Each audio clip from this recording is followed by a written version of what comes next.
الحمد لله نحمده ونستعينه ونستغفره ونؤمن به ونتوكل عليه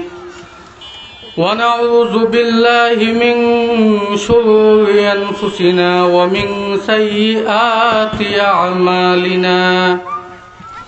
من يهده الله فلا مضل له ومن يضلله فلا هادي له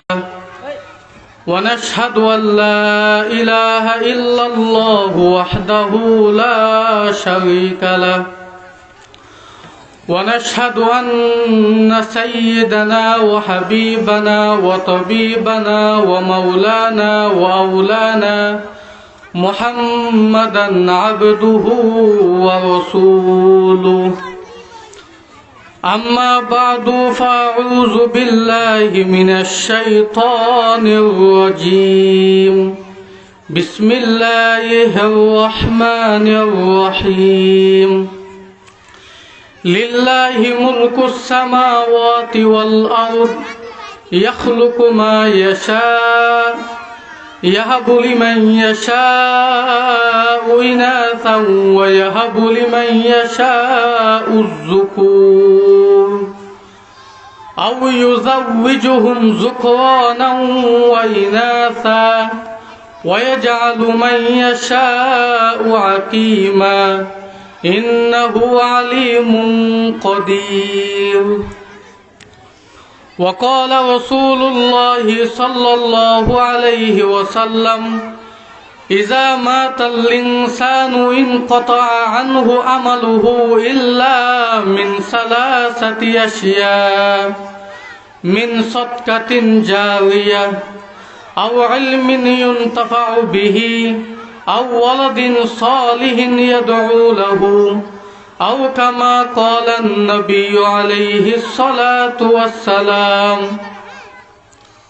সবাই মহব্বতের সহিত দুরূদ পড়ি اللهم صل على محمد وعلى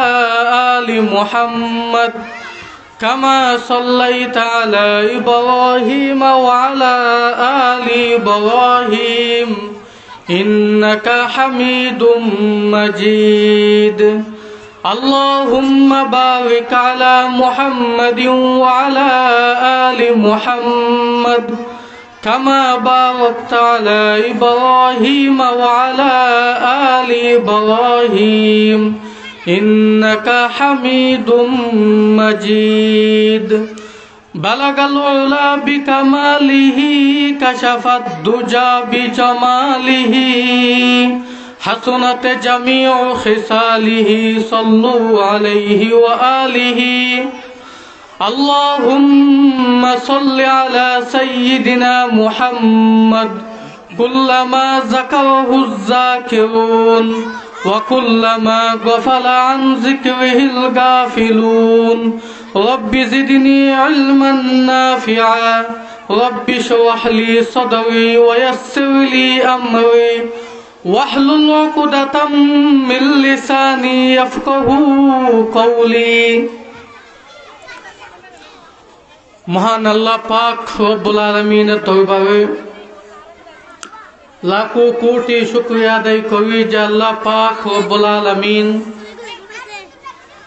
আমাদেরকে